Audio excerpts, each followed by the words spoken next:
ደውል ነሳ ደዌነ ወጾረ ሕማመነ ወበእንቲአነ ሐመ ትንቢተ ኢሳይያስ ምዕራፍ 53 ቁጥር 4 ላይ የሚገኝ ኃይለ ቃል ነው። ቅድመ ዓለም የነበረ ማዕከለ ዘመን ያለ ዓለምን አሳልፎ የሚኖር አምላካችን ከዚህ ዕለትና ከዚህ ሰዓት ስላደረሰን እያመሰገን ነው። ቀሪ ጊዜያችንን እንድባርክልን ሰሙነ ሕማማቱን በሚገባ የክርስቶስን መከራ የሚያስታውሱትን መጻሕፍት አንብበን ሰግደን ጸልየን ዋጋ እንድናገኝ የእሱ መልካም ፈቃዱ ይሁንልን። ሐመ ከመ ሕሙማነ ያድኅን እለ ተወከሉ በላዕሌሁ ይላል። የታመሙትን ያድናቸው ዘንድ ታመመ ይላል ሊቁ። ነቢዩ ኢሳይያስ ነሣ ደዌነ ወጾረ ሕማመነ፣ እነሆ የእኛን ደዌያችንን ስቃያችንን ገንዘብ አደረገ፣ ወበእንቲአነ ሐመ፣ ስለኛ መከራን ተቀበለ ይላል። ይህ ሰሞን ሰሙነ ሕማማት ይባላል። 40 መዓልትና 40 ሌሊት ጾሞ ካጠናቀቀ በኋላ 3 ዓመት ከ3 ወር ወንጌልን አስተምሮ ወንጌል በሚገባ ለቅዱሳን ሐዋርያት ለሌሎቹም ከተረዳች በኋላ ለድኅነተ ዓለም ወደ ኢየሩሳሌም የሚመጣበት ጊዜውና ሰዓቱ ሲደርስ የመጨረሻው ጊዜ ማለት ነው። ወደ ቢታንያ ነው ያቀናው። ቢታንያ ደብረ ዘይት ተራራ ላይ የሚገኝ ወይም ቤተፋጌ አጠገብ ያለ ቦታ ነው።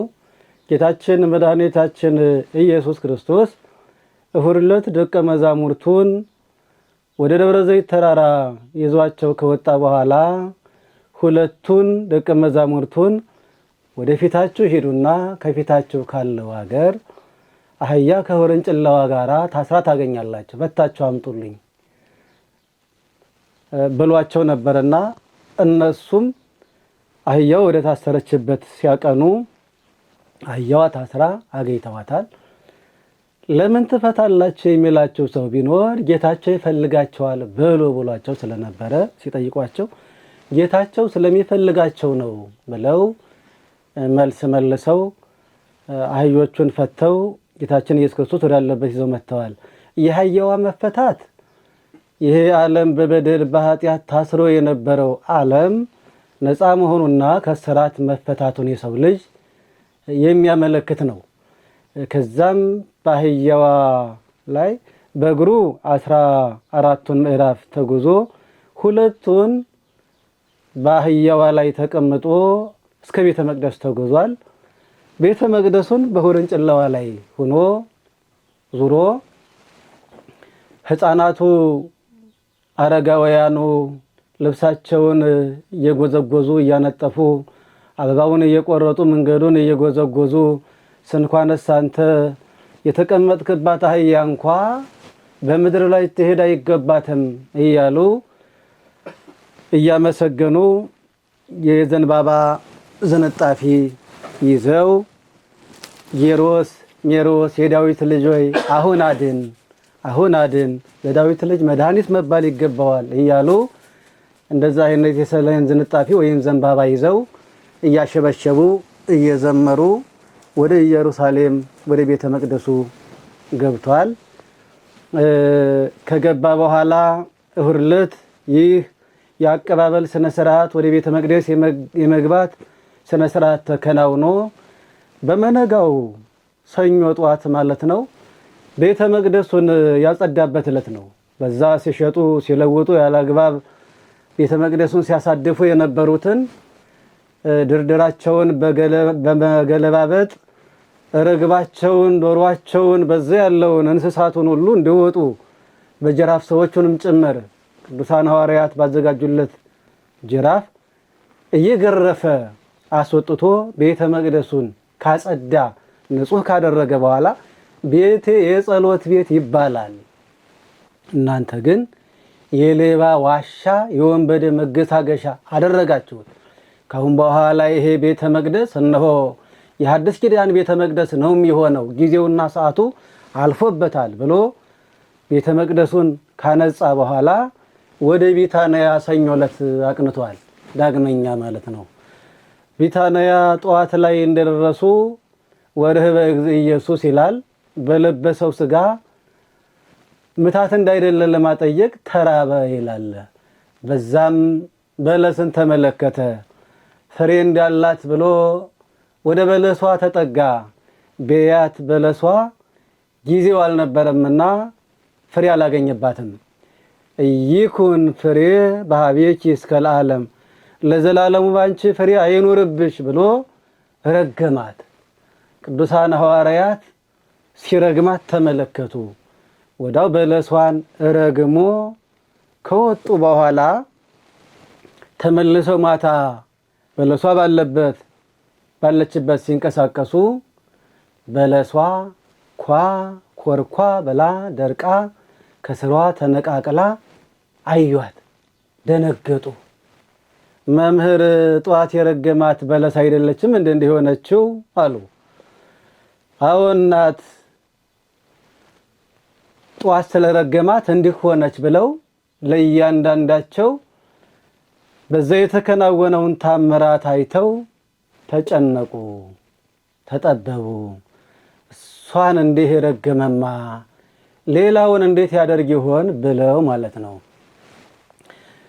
ሊቃውንቱ ይህን ሲተረጉሙ በአምሳለ በለስ ረገማ ለኃጢአት ይላል። በበለሷ አምሳል ኃጢአትን ረገማት።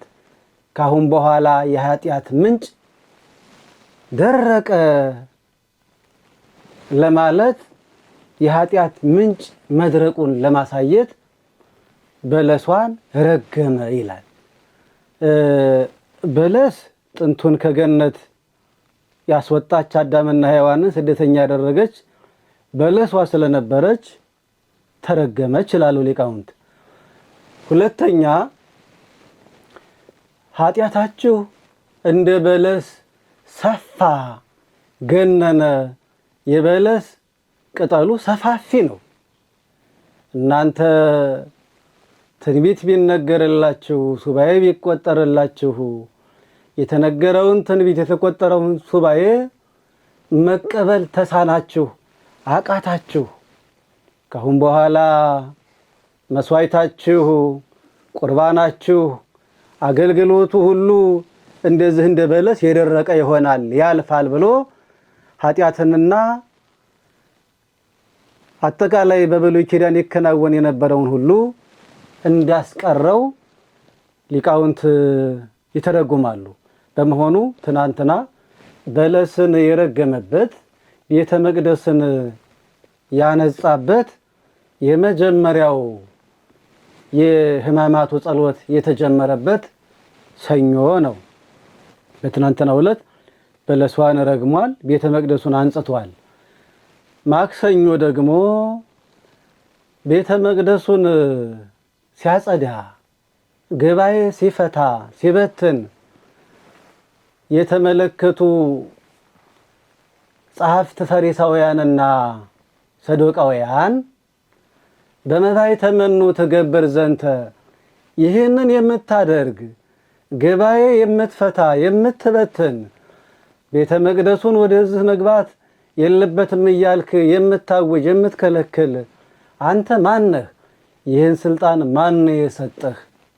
ብለው ማክሰኞ ጥያቄ ያቀረቡበት፣ ጥያቄን በጥያቄ የመለሰበት ነው። እሱም ጉባኤ የሚፈታ በማን ስልጣን ነው? ይሄ የምድራውያን ነገስታት ስልጣን ነው፣ የሮማውያን ነው፣ ይሄ ያንተ ስራ አይደለም ብለው ከፖለቲካውም ጋር አያይዘው ከሮማውያን ጋር ለማጣላት እነሆ ጉባኤ ይፈታል፣ ይሄ የነገስታቱ እንጂ የአንድ ተራ ሰው የአንድ ነቢይ ነኝ የሚል ሰው አይደለም በማለት ከሮማውያን ጋራም ለማካሰስ ለማጣላት የተጠቀሙበት ዘዴ ነው። ጌታችን መድኃኒታችን ኢየሱስ ክርስቶስ ግን ጥያቄያቸውን በጥያቄ ይመልሳል።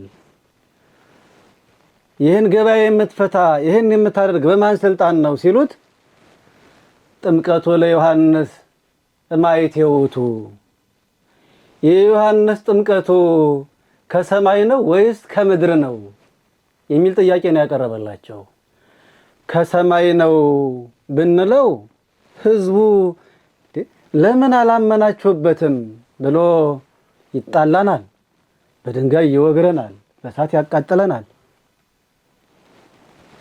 ከሰማይ አይደለም ብንለው ደግሞ ዮሐንስን እንደ መምህር ያፍሩታል፣ እንደ ነቢይ ያዩታል። ስለዚህ የዮሐንስ ወዳጆች እኛን ይጣሉናል። አናውቅም ምን በለው አሉ። ይሄንን የዮሐንስን ጥምቀት ከየትም እንደሆነ አናውቅም አሉት። እኔም በማን ስልጣን ገበያ እንደምፈታ ቤተ መቅደሱን እንደማነጻ አልነግራችሁም በማለት ጥያቄን በጥያቄ የመለሰበት ዕለት ማክሰኞ ሁለተኛው ቀን ነው።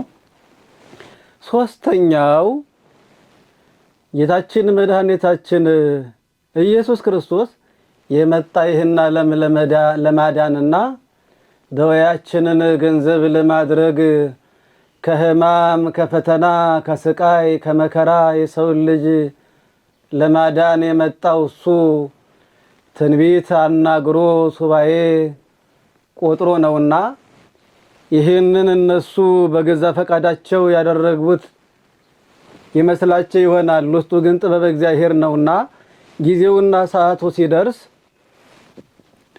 ጸሐፍት ፈሪሳውያን፣ ሰዶቃውያን 72 ሸንጎዎች በጥቅሉ በሊቀ ካህናቱ በቀያፋ ቤት ተሰባስበው ጌታችን መድኃኒታችን ኢየሱስ ክርስቶስን የመጨረሻ ውሳኔ ይሙት በቃ የወሰኑበት ዕለት ረቡዕ ነው።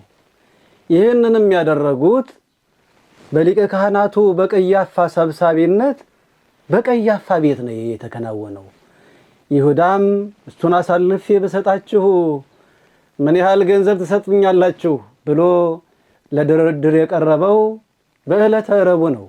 30 ብር እንደሚሰጡት እሱም አሳልፎ እንደሚሰጣቸው ከነሱ ጋር የተስማማው ስምምነት የጀመረው በዕለተ ረቡዕ ነው። ያለቀው በዕለተ ሐሙስ ቢሆንም ሶስተኛው በስምዖን በበሽተኛው ከለምጹ በነጻው ቤት ተገይቶ ጌታችን ኢየሱስ ክርስቶስ የማስተማር ስራውን እያከናወነ ዕውራነ ሥጋን በታምራት ዕውራነ ነፍስን በትምህርት እያበራ ሙታነ ሥጋን በታምራት ሙታነ ነፍስን በትምህርት እያስነሳ እየፈወሰ እያዳነ የዳዊት ልጅ ሆይ ማረን፣ ይቅር በለን፣ አድነን እያሉ የተማጸኑትን ሁሉ እያዳነ ነው የሰነበተና ያንኑ ስራውን እየሰራ እያለ በስምዖን ቤት ሆኖ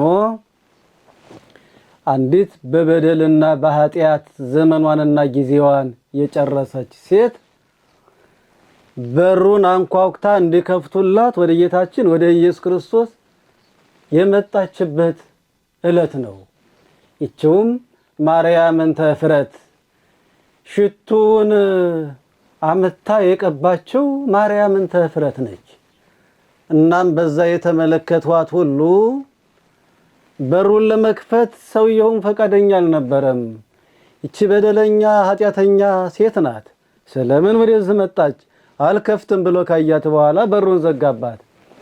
ጌታችን ኢየሱስ ክርስቶስ ግን የመጻይኩ ጸው ጻርቃነ አላ ለንስሐ ኃጥአነ፣ እኔ ወደዚህ ዓለም የመጣሁት በደለኛውንና ኃጢአተኛውን ይቅር ልል ላድን እንጂ በዚህ ዓለም ጻድቅ ኑሮ እሱን ከሱ ጋር ሌላ ስራ ልሰራ አይደለም የመጣሁት።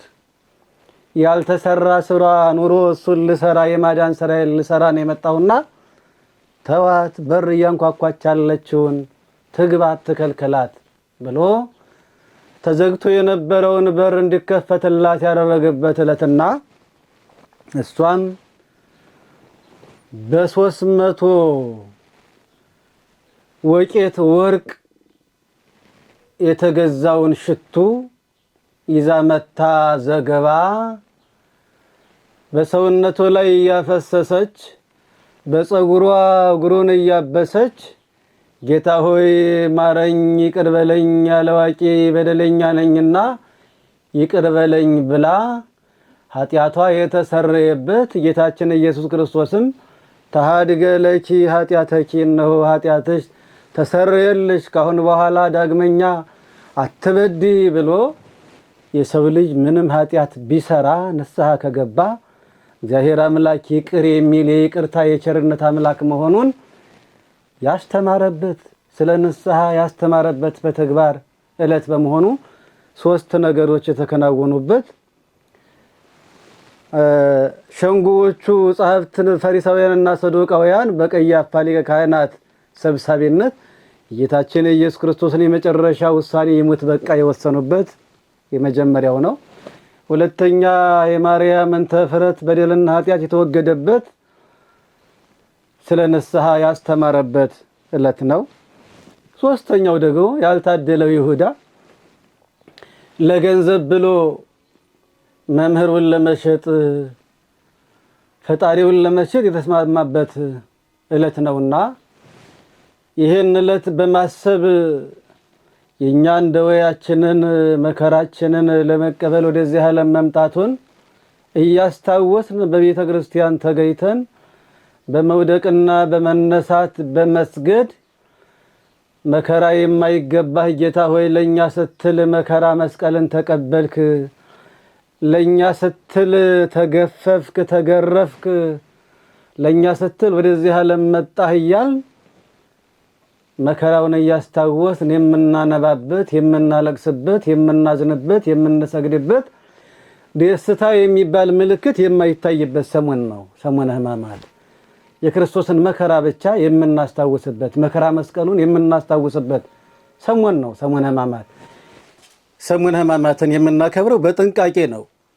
ይሄን ማለት በሌሎቹ ጊዜያት የምናከናውናቸው የጸሎት መርሃ ግብሮች አሉ። በሰሙነ ሕማማት ደግሞ የራሱ የሆነ የአከባበር ስነ ስርዓት አለው። ሰሙነ ሕማማት ከሆሳዕና ሰኞ ጀምሮ ንባባቱ ሲነበቡ ዜማዎቹ ሲዜሙ በስግደት ነው የሚጀመረው። በስግደት ነው የሚጀመረው። እንደ አጠቃላይ ለካህይሉ አቡነ ዘበሰማያቱ ዜማ የሚዜሙ በዛን ሰዓት አጠቃላይ የሚከናወኑት ዜማዎች በስግደት ነው የምናሳልፋቸው። ዜማውንም እያዜምን ስግደቱንም እየሰገድን ነው። ከሰኞ እስከ ዓርብ ድረስ ባለው ማለት ነው።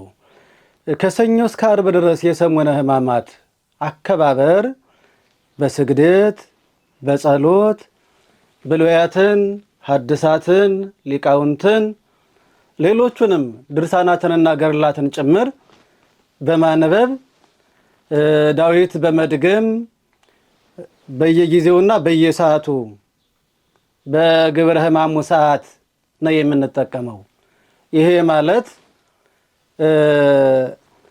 ከምሽቱ 3 ሰዓት ጀምሮ የ6 ሰዓት አለ፣ የ9 ሰዓት አለ፣ የ11 ሰዓት አለ። ከዛ ሲነጋ ደግሞ የነግህ አለ፣ የ3 አለ፣ የ6 ሰዓት አለ፣ የ9 ሰዓት አለ፣ የ11 ሰዓት አለ። እንዲህ እያለ በየሰዓቱ በግብረ ሕማሙ ልክ በግብረ ሕማሙ ሰዓት አቆጣጠር በዓሉን እናከብራለን ማለት ነውና ንባቡ እየተነበበ ዜማው እየተዜመ ግማሹ ይሰግዳል፣ ግማሹ ያዜማል ያነባል፣ የሚመቸውም እያዜመም ይሰግዳል ማለት ነውና በዚህ በሰሙነ ሕማማት በዓላቶቹ ሁሉ ትልቁ በዓል ሰሙነ ሕማማት ነው። ከሰሙነ ሕማማት የሚበልጥ በዓል የለንም። የጻድቃን የሰማዕታት የመላእክት ወይም የጌታችን የኢየሱስ ክርስቶስ በዓላትም ከተሳቱ አበይት በዓላት በዚህ ቢውል ሰሙነ ሕማማትን ሊያስቀይር የሚችል በዓል ግን አይኖርም። ምክንያቱም ከተሳቱ አበይት በዓላት አንዱ የሆነው ስቅለት ነው። ስቅለት እንደ ትንሣኤ፣ እንደ ዕርገት፣ እንደ ሌሎቹም በዓላት የሚቆጠር ታላቅ በዓል ነው። ስቅለትን የምናከብረው በስግደት እንጂ እንደ ሌሎቹ ጊዜያት ዝም ብሎ ተዘልሎ ጊዜን በማሳለፍ አይደለም። በእንባ በዋይታ በልቅሶ በስግደት ጌታችንን በመከራ በማስታወስ ስቅለትን እናከብረዋለን። እንደዚህም ሁሉ ከተሳቱ በዓላት አንዱ የሆነውን የስቅለትን በዓል በስግደት ካከበር ነው ሰኞ፣ ማክሰኞ፣ ረቡዕ፣ ሐሙስ ባሉት ሌሎቹ በዓላት ቢውሉ የምናከብረው በስግደት ነው ማለት ነው። ጊዜውና ሰዓቱ ስለተቀየረ የሰሙነ ሕማማት ስለሆነ ኪዳኑ ስለቀረ ቅዳሴው ስለቀረ ማሕሌቱ ስለቀረ ሰሙነ ሕማማት የ5500 ዘመን የሚታወስበት መስቀል መሳለሙ መባረኩ እግዚአብሔር ይፍታ መባሉ ይሄ ሁሉ የቀረበትና ስለ ሰሙነ ሕማማት ብቻ የምናስብበት ስለሆነ በዚህ ዛሬ በያዝነው በ2018 ዓመተ ምህረት ሰሙነ ሕማማት ማክሰኞ 29 ነው። መጋቢት 29 ቀን ዓለም የተፈጠረበት የትንሣኤው በዓለም የተከናወነበት ጌታችን ኢየሱስ ክርስቶስም የተጸነሰበት ትልቅ በዓል ነው። ቀዳማዊ የመጀመሪያው ትንሣኤ የተከበረው መጋቢት 29 ቀን ነው። ጌታችን የተጸነሰውም መጋቢት 29 ቀን ነው። ዓለም የተፈጠረም 29 ቀን ነው። ይሄ ሁሉ ታሪክ የተከናወነበት ቢሆንም ሰሙነ ሕማማትን ሊቀይር ስለማይችል ይህንን በዓል የምናከብረው በሌሎቹ ጊዜ በማህሌት በጸሎት በስብሐተ ነግ ሊቃውንቱ ስቡሕ ውእቱ ዘሳረረ ኩሉ ዓለመ ብለው ይህን ዕለት የሚያከብሩ አድባራቶች አሉ። ነገር ግን አብይ ስብሐተ ነግ ቆመው ደግሞ ቅዳሴውን እዝል አድርገው በልዩ ሁኔታ የሚያከብሩ አድባራትና ገዳማት አሉ። ነገር ግን አሁን በዚህ ዓመት ግን ሰሙነ ሕማማት ላይ ስለዋለ ይህንን በዓል የምናከብረው በስግደት በጸሎት ነው የምናከብረው። የመጋቢት 29ኙ ዕለት ሳይሆን ዛሬ እያከበርን ያለነው ሰሙነ ሕማማትን ስለሆነ ማለት ነው። ያንን 5500 ዘመን የመከራ ዘመን የስቃይ ዘመን ዓመተ ፍዳ ዓመተ ኩነኔ የምናስታውስበት የጨለማውን ዘመን የምናስታውስበት በመሆኑ በዚህ በሰሙነ ሕማማት የምናነባቸውን መጽሐፍቶች አንሳለምም፣ በመስቀል አንባረክም። በሌሎቹ ጊዜያት የምናገኛቸውን ነገሮች ሁሉ መንፈሳዊ አገልግሎቶች አናገኝም። ይህ ማለት መስቀል መሳለሙ፣ ኪዳን ማድረሱ፣ ቅዱስ ሥጋውን ክቡር ደሙን ቀድሶ መቀበሉ ማቀበሉ እነዚህ ሁሉ የሉም። እነዚህ ደግሞ የማይከናወኑበት ምስጢር ያንን የ5500 የመከራ ዘመን ለማስታወስ እነዚህን ነገሮች አናከናወናቸውም። ከሐሙስ በኋላ ይሄ ሥጋዬ ነው ብሉ፣ ይሄ ደሜ ነው ጠጡ ብሎ ያወጀበትን መነሻ አድርገን ከዛ በኋላ ምስጢረ ቁርባንን ሌሎቹንም ምስጢራት በሚገባ እናከናውናለን ማለት ነውና አምላካችን ለዚህ ዕለትና ለዚህ ሰዓት ስላደረሰን ስሙ በልዑላኑ በመላእክት በትሑታኑ በደቂቀ አዳም አንደበት ከፍ ከፍ ያለና የተመሰገነ ይሁን። ይህንን መርሃ ግብር የምትከታተሉ እግዚአብሔር ቤተሰቦች በተለይም በውጭ ዓለም የምትኖሩ በኢየሩሳሌም የምትኖሩ ምእመናንና ምእመናት እንደሚታወቀው ዓለሙ በጦርነት እየተናወጸና በተለይም የምንኖርባት ሀገረ እስራኤል ኢየሩሳሌም በጦርነት ውስጥ ያለች መሆኗ ይታወቃል። ይሄ በመሆኑ በብዙ ሺህ የሚቆጠሩ ምእመናን የሚያከብሩበት ደብረ ሱልጣን ጎልጎታ አሁን በጥቂት መነኮሳት ብቻ መንፈሳዊ አገልግሎቱ እየተከናወነ የሚገኝ መሆኑ ይታወቃል። ነገር ግን እናንተ ከዚህ ቦታ በመለየታችሁ ብታዝኑም እንኳ ባላችሁበት ቦታ ሆናችሁ እየሰገዳችሁ እየጸለያችሁ ከዚህ የሚተላለፈውን የጸሎት መርሃ ግብር እየተከታተላችሁ ባላችሁበት ቦታ ሁሉ ጊዜ በፈቀዳላችሁ ቦታ ተገኝታችሁ ሰሙነ ሕማማትን ቀጣዩንም መንፈሳዊ አገልግሎት ባላችሁበት ሆናችሁ እንደ እግዚአብሔር ፈቃድ እንድትከታተሉ መልእክቴን እያስተላለፍኩኝ ጊዜና ሰዓት ሲኖረው ደግሞ በቤተ ክርስቲያን በጎልጎታ እንደ ጎልጎታ የሚገኘውን አገልግሎት እንደምታገኙ ተስፋ እናደርጋለን። ነገር ግን ባላችሁበት ቦታ ሆናችሁ ተረጋግታችሁ ይሄ የህይወት ጉዳይ ስለሆነ በሰማይ በእርሳስ እየታረሰ ሰማይ በጉም ሳይሆን በእርሳስ ጢስ እየተሸፈነ ባለበት ሰዓት ህይወታችሁን ለማትረፍ ባላችሁበት መመሪያ በመቀበል የሚተላለፈውን በሚዲያ መርሃ ግብር በመከታተል ራሳችሁንም እንድትጠብቁ በዛ አጋጣሚ መልእክቴን ማስተላለፍ እወዳለሁ። እግዚአብሔር ከሁላችን ጋር ይሁን። ቀሪ ጊዜያችንን ይባርክልን፣ አብሮ ያሰማን።